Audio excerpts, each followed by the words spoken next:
마음을 모으는 지혜라는 제목으로 하나님 말씀을 증거하겠습니다. 여러분 1900년대 초기에 한국교회의 장로교가 또 이렇게 시작되었습니다. 선교사님들의 헌신과 희생을 통하여 감리교 또 장로교 여러 또 교파들이 이제 세워지게 되었죠.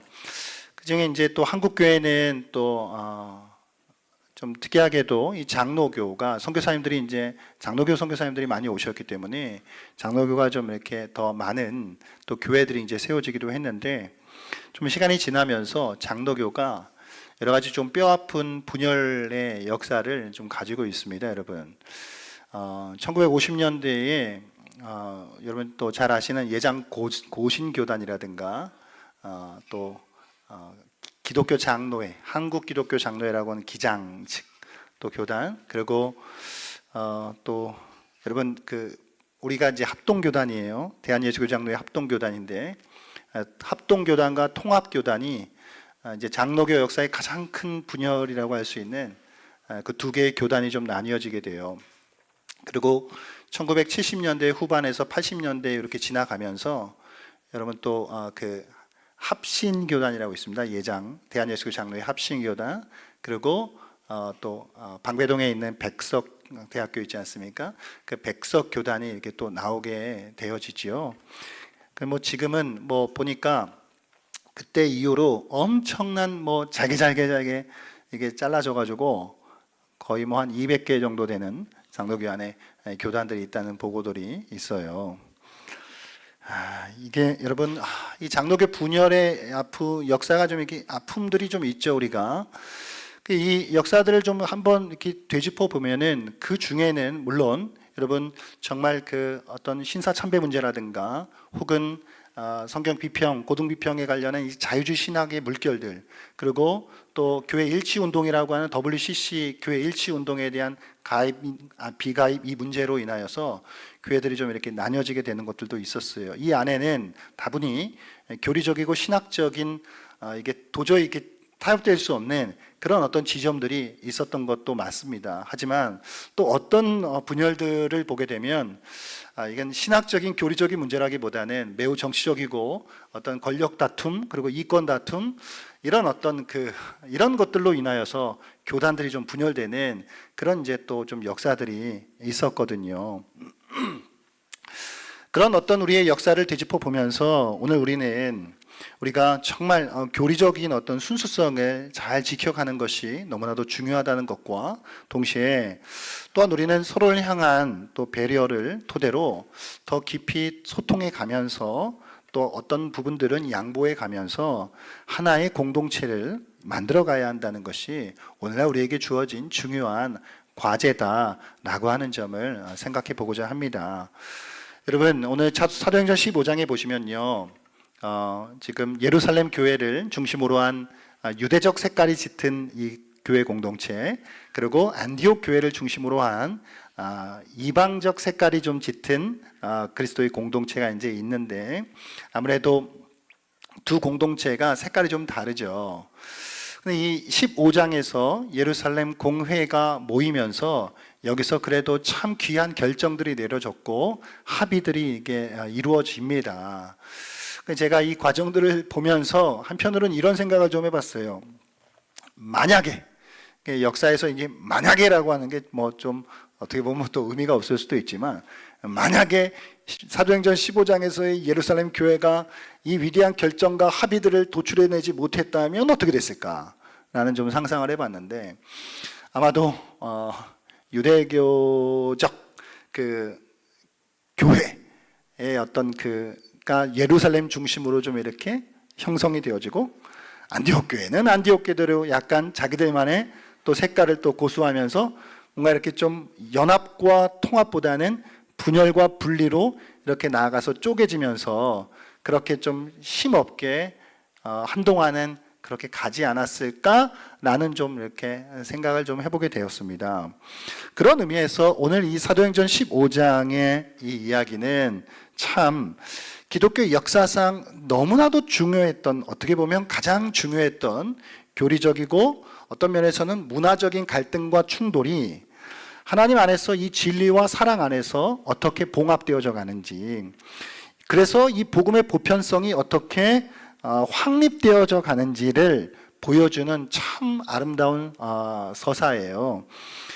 예루살렘 회의의 이 결정은요, 인간적인 어떤 정치 공학이라든가 타협주의 이런 성격의 산물이 아니었습니다. 이것은 살아계신 하나님의 말씀과 성령의 주권적 인도하심에 따른 철저한 순종의 결과였다라고 하는 것이죠. 이것을 통해서 초기 기독교는 자칫하면 유대교 내의 어떤 율법적인 한 분파 정도로 머물 수 있는 그런 위기에서 잘 벗어났고, 이제는 만민을 품는, 세상을 품는 보편적인 교회로 또 비상하는 그런 어떤 문이 활짝 열어지게 되는 그런 이 계기가 이 사도행전 15장의 중요한 결정이었다라고 하는 것입니다. 또한 이것으로 인해 이제 극심한 어떤 분쟁에 시달리던 안디옥 교회는 이제 비로소 자유하게 되었다라고 하는 것이죠. 그리고 그들은 이제 앞으로 펼쳐지게 될 위대한 세계 선교의 그 전초 기조로서의 발판을 이제 다지게 되었다라고 하는 것입니다. 이제 그들은 헬라 세계로 또 로마 세계로 쭉쭉 뻗어나가며 복음을 전파하는 중요한 또 베이스 캠프가 되었다라고 하는 것이죠. 안디옥 교회가요. 여러분, 오늘날 이 교회 역시 우리가 오늘 본문을 통해서 우리에게 말씀해 주시는 이 정말 성령이 주도하시는 이 어떤 의논의 깊은 의논, 그들의 어떤 결정과 이 합의, 또한 구원의 도리에 있어서의 절대적으로 타협할 수 없는 진리의 수호, 또한 비본질적인 문제에 있어서의 상호 간의 양보와 배려, 이런 어떤 것들이 합쳐져서 참으로 이 어떤 갈등들, 이런 것들을 잘 뛰어넘어가는, 그래서 앞으로 복음의 생명력이 더 힘있게 또 펼쳐져 나가게 되는 그런 것들을 보여주는 이 말씀을 통해 오늘 우리 교회 안에도 이와 같은 이 복음의 더 생명력이 힘있게 나타날 수 있는 은혜가 있기를 주의 이름으로 축복합니다. 여러분, 이 예루살렘 15장의 결정은 참으로 위대한 결정이었어요. 위대한 결정이었습니다. 제가 위대하다고 하는 이유는 이래요. 오늘 여러분 본문을 조금 이렇게 자세히 들여다보시면은 특별히 몇 가지 정말 이 결정이 왜 위대한가라고 하는 것을 볼 수 있는데, 28절 말씀 한번 보시면 제가 한번 앞부분만 읽어볼게요. 이렇게 시작해요. 성령과 우리는 이 요긴한 것들 외에는, 이렇게 시작합니다. 누구와 누구요? 성령과 우리는이에요. 자, 이것은 그러니까 자, 누가복음을 기록한 이 누가와 사도행전을 기록한 이 누가는 이 예루살렘의 이 합의, 이들이 내린 이 결정이 물론 사도들과 이 교회 지도자들 중심으로 하여서 그 성도들이 한 마음이 되어 결정한 것이지만, 그러나 거기에 있어서 모든 것에 있어서의 그 위에 성령의 주도하심이, 성령의 개입하심이 있었다. 그래서 이것은 성령과 우리는이라고 말할 수 있었다라고 하는 거예요. 그러니까 우리가 도구가 되었지만 성령께서 주도하신 결정이었다라는 것을 모두가 함께 인정했다라고 하는 것이죠. 그래서 누가는 여기에 성령과 우리는이라고 정확하게 못 박아 기록할 수 있었다라고 하는 것이죠. 이것은 성령의 결정이었다라고 하는 것입니다. 할렐루야. 또한 이것은 여러분 25절, 26절 끝부분에 보시게 되면 이렇게 나와 있어요. 25절, 26절 끝부분에 만장일치로 결정하였노라 그래요. 만장일치로. 여러분, 만장일치가 뭐죠? 한 사람도 빠짐없이 모두가 같은 마음으로 결정했다는 거예요. 여러분, 쉽습니까? 만장일치가? 여러분, 교회에서 여러 가지 회의들을 하시거나 어떤 결정들을 내리시는 일에 있어서 이게 사실 사람이 다 생각이 다르거든요. 다 마음이, 각 사람 마음이 다 내 마음 같지 않습니다. 그런데 이들은 지금 이것을 만장일치로 이루어갔대요. 그러니까 오늘 정확하게는 유다와 실라를 안디옥으로 보내는 것을 만장일치로 결정했다고 했지만, 그러나 이 전체적인 배경에서 보면 이 모든 결정들을 해나가는 것에 있어서 사도들과 장로들은 모두의 마음들을 함께 어루만지면서 이것을 같이 결정해 나아갔구나 라는 것을 우리가 알 수 있거든요. 여러분, 이게 다수결로 결정하지 않았다 그래요. 저도 약간의 좀 이렇게 성격이 좀 급한 편이라 이렇게 빨리빨리 결론을 나와야 약간 좀 제가 이렇게 마음이 편한데, 이게 만장일치로 가려면 사실 에너지가 많이 들어가거든요. 더 많이 또 생각을 나눠야 하고, 더 만나야 하고, 더 많이 주고받아야 하고, 이런 과정들을 거쳐야 이게 만장일치가 되는 것인데, 오늘 초대교회가 이 중요한 결정을 하는 것에 있어서 한 마음으로 모아갔다라고 하는, 그냥 우리 시간 없으니까 빨리 그냥 저기 투표로 결정합시다 이렇게 하지 않았다라고 하는 것이죠. 그런 의미에서 이것은 참으로 위대한 결정이었다. 성령이 주도하신 결정이었고 만장일치로 결정한 위대한 결정이었다는 것입니다. 할렐루야. 여러분, 이 편지가 이제 기록됩니다. 결정이 됐잖아요. 결정된 내용이 있으면 이제 그게 문서화가 돼야 돼요. 문서화가 돼서 기록이 돼야 돼요. 뭐가 어떻게 결정됐는지, 어떤 규정들이 되어 있는지, 이제 이것들이 기록되어서 안디옥 교회와 그 이방 교회들로 이게 보내져야 되잖아요. 그래서 이게 이제 우리가 결정한 내용입니다 라고 하는 것을 모두가 공유해야 됐던 것이죠. 그래서 예루살렘 회의를 통해 지어진 내용을 편지에 기록했고, 그것을 바울과 바나바의 편에 안디옥 교회로 이제 보내기로 했다는 것이죠. 여러분, 편지의 내용을 조금만 더 들여다보면 이렇게 되어 있어요. 편지에는 이런 내용들이 기록되었을 것입니다. 율법과 할례가 아니라 믿음으로 말미암는 구원. 우리의 구원은 율법과 할례가 아니라는 것, 오직 믿음으로, 그 하나님의 은혜로만 우리가 구원받을 수 있다는 이 변개할 수 없는 진리가 이 편지에 기록된 것이죠. 또한 그와 더불어서 유대인과 이방인이 함께 지켜야 하는, 유대인 그리스도인이든 이방인 그리스도인이든 모두가 함께 지켜야 하는 최소한의 규칙 4개가 기록되었을 거예요. 그게 뭐죠? 우상의 우상의 제물, 피, 목매어 죽인 것, 음행, 이 4가지요. 이것을 통해서 사도들과 교회 지도자들은 분명한 복음의 기준을 제시했고 결정했고, 또한 그것을 이방에 흩어져 살고 있는 교회들에게도 이제 전달을 해 나가는 것이에요. 자, 여러분 잘 생각해 보시면 이 편지에 기록된 내용들을 잘 생각해 보세요. 아닌 건 아니었다라고 하는 것이죠. 뭐가 아니었죠?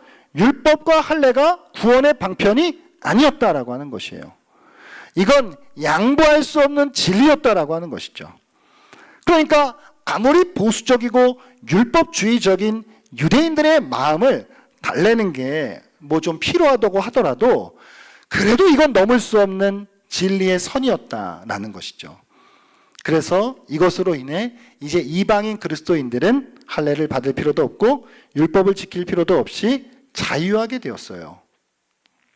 하지만 그렇다고 해서 모든 게 다 허용된 건 아니었죠. 아직 율법주의적인 이 생활에 젖어 있는 유대인 그리스도인들에게 있어서 이들이 그냥 모든 것 다 허용해 준다 라고 하는 것은 정말 이 마음의 이 감정이, 기분이 이게 쉽게 이렇게 해결될 수 있는 것이 아니었지. 그래서 이방인들은 자기들이 생각할 때는 별로 문제가 되지 않을 것이었던 우상의 제물이라든가 피라든가 목매어 죽인 거, 이런 거를 유대인 그리스도인들을 위하여서 우리도 그런 것들을 함께 멀리하겠습니다 라고 같이 약속했다는 거예요. 그뿐만 아니라 유대인이든 이방인이든 모두가 함께 경건한 그리스도인들이라면 지켜야 하는 음행 문제도 여기에 같이 추가시켰다라고 하는 것이죠. 여러분, 초대교회는 진리를 고수했지만 그 진리를 따뜻한 사랑 안에서 붙잡았어요. 유대인과 이방인이 연합하는 과정 속에서 서로에 대한 배려를 놓치지 않았습니다. 여러분, 그러니까 쉽게 가는 건 이런 거예요. 쉽게 가는 거. 자, 예루살렘 교회에서 결정이 됐어요. 딱 기록이 됐어요. 그러면 쉽게 가는 건 뭐죠? 그냥 이게 법이야.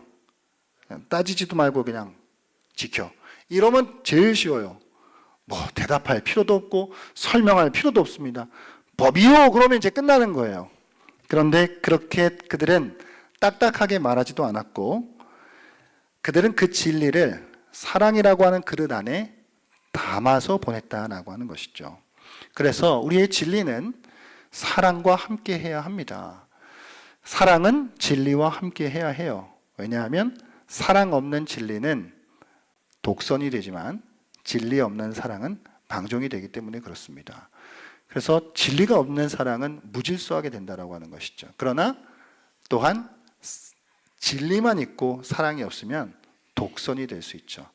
이 두 가지가 함께 가장 기가 막히게 어우러진 것이 무엇일까요? 그것이 바로 십자가입니다.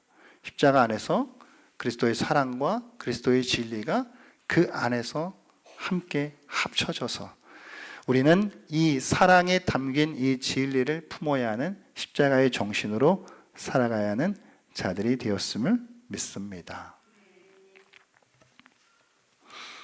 그럼 제가 왜 이 진리를 이들이 엄격한 이 내용을 진리를 따뜻한 그릇에 담아서 보냈냐라고 말하는 구체적인 이유에 대해서 몇 가지 한번 살펴보도록 하겠습니다.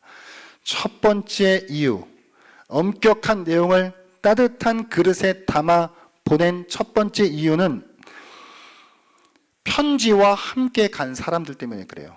여러분, 오늘 이 편지를 그들이 보내는데, 먼저는 바울과 바나바가 이제 안디옥 교회에서 이제 있는 사람들이니까 그들의 편에다가 편지 당신들 갈 때 가져가시오라고 하고 그냥 보내면 되거든요. 근데 그렇게 하지 않고 오늘 말씀 보시게 되면 편지와 함께 누구를 같이 보내는지 아세요? 유다와 실라를 함께 보내요. 여러분, 이거는 상당한 배려예요. 유다와 실라를 함께 보냈다라고 하는 것은 편지만 딸랑 보내지 않고 사람을 함께 보냈다라고 하는 것이죠.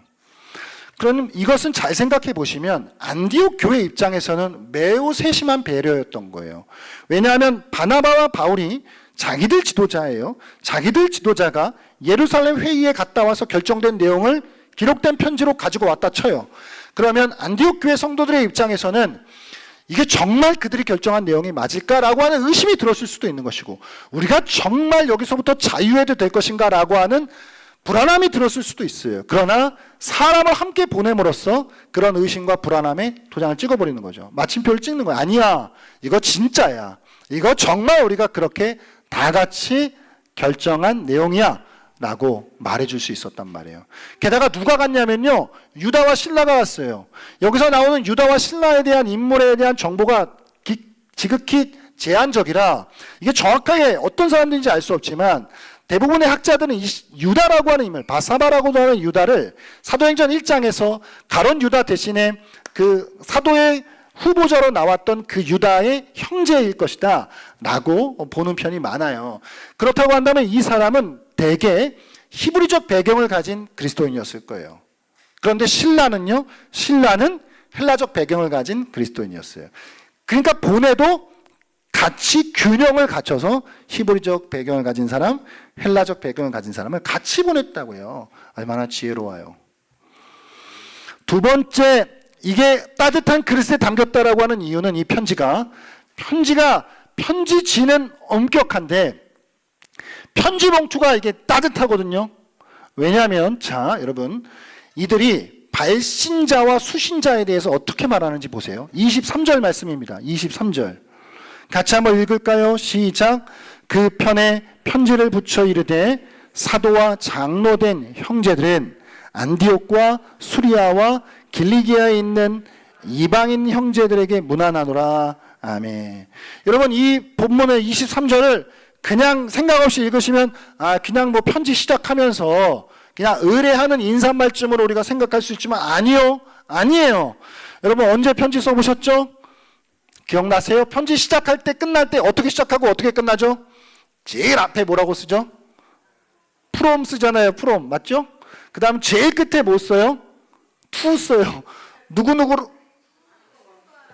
to가 먼저네. 그렇지. 예, to가 먼저고 그러네. 1부 때는 아무도 지적을 안 하시더라고요. 예, 역시. 자, to가 먼저 쓰이고 from이 끝에 쓰여요. 자, 그러니까 수신자와 발신자예요. 자, 오늘 23절에 보면은 편지의 수신자와 발신자가 나와요. 발신자가 누구죠? 사도와 장로된 형제들. 사도와 장로된 형제들이 보낸 거예요. 그러면 수신자는 누구예요? 안디옥과 수리아와 길리기아에 있는 이방인 형제들. 여러분, 그러니까 이게 사실은 성경에 어떤 토시 하나도 버릴 게 없거든요. 여기서 이들이 형제들이라고 했어요. 형제들. 이게 사실은 가당치 않은 말이에요. 왜냐하면 유대인 그리스도인들의 입장에서 야, 율법도 지키지 않고 할례도 받지 않는 저 이방인 그리스도인들 받을 수가 없단 말이에요. 받을 수가 없는데 그들을 이제 형제라고 불러요. 형제라고 부르는 건 이 호칭이 담아내는 의미가 깊다고요. 그러니까 이제 좋아, 우리는 인정했어. 율법도 없고 할례도 없는 당신들, 이제 우리는 그리스도의 복음 안에서 당신이나 나나 같은 사람이야. 당신도 형제고 나도 형제야 라고 하는 걸 인정해 줄게요. 이렇게 말하는 거예요.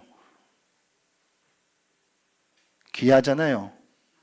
할렐루야. 그래서 이게 따뜻한 그릇이에요.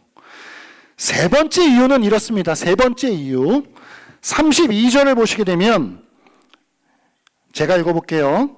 유다와 실라도 선지자라 여러 말로 형제를 권면하여 굳게 하고. 자, 여러분, 유다와 실라가 갔어요. 갔는데 편지를 들고 갔어요. 가서 안디옥 교회 사람들에게 설명해야 돼요. 설명하는데 여러분 무슨 말로래요? 무슨 말로래요? 여기 여러 말로래요. 여러 말. 그러니까 이게 많은 말이거든요. 많은 말. 이게 얼마나 귀한 거냐면 여러분, 이게 말하는 게 쉬우세요? 그러니까 이렇게 수다 떠는 거 말고 내가 어떤 일에 대하여서 소상하게 그 상황 배경에 대해서 설명해주고 왜 이런 결정을 했는지에 대한 것들을 자세히 이야기해주고 막 하나하나 조목조목 설명해주고 설득해주는 일이 쉽나요? 아니요, 어려워요. 자, 유다와 실라가 오늘 말씀을 보니까 여러 말로 얘기하더래요. 그러니까 이거는 한 사람 한 사람을 만나서 이게 왜 이렇게 결정됐는지, 왜 우리는 이런 규정들을 잡았는지에 대하여 진짜 이해가 될 때까지 설명을 했다라고 하는 거예요. 그냥 에너지가 엄청 들어가는 거거든요.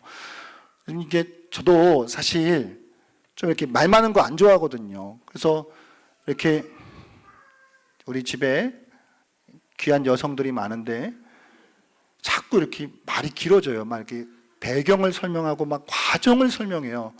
그럼 저는 막 그 답이 뭐야? 결론이 뭐야? 그래서 막 빨리 그러니까 하고 싶은 이야기를 해. 이게 약간 제 기질인데, 그러니까 이게 들어주거나 사실은 말해준다라고 하는 거는 이게 엄청난 배려거든요. 유다와 신라 입장에서 편지 기록됐죠. 우리도 왔죠. 야, 이거 봐, 읽어, 그냥 던져주고 이렇게 됐어, 그냥 따라와, 이렇게 했으면 제일 쉬워요. 근데 그렇게 하지 않았다고요. 가가지고 그냥 정말 왜 그랬는지 하나하나 설명해 준 거예요. 이게 그러니까 이 성경이 다 내용을 기록하지 못하니까 이게 딱딱딱 그냥 이렇게 몇 문장만 있지만 그 한번 상상을 해보세요. 그 사람들 이해 못하는 사람들한테도 그거 이해시켜 주기 위하여 온갖 에너지를 다 쓴 거예요. 이게 따뜻한 그릇이라고요. 엄격한 내용인데 그걸 따뜻한 그릇에 담아가지고. 그래서 저도 말씀을 준비하면서 들어야 된다. 내 자신을 또 이렇게 한번 또 성찰하는. 그리고 또 필요할 때는 가서 말해야 된다. 설명을 해야 된다. 예. 마지막 네 번째 이유는 이렇습니다. 25절, 26절 보게 되면 이게 왜 따뜻한 그릇에 담겼다라고 이야기하면 여러분 25절, 26절 제가 한번 읽어볼게요. 중반절에 이렇습니다. 예수 그리스도의 이름을 위하여 생명을 아끼지 아니하는 자인 우리가 사랑하는 누구요? 바나바와 바울. 자, 여러분,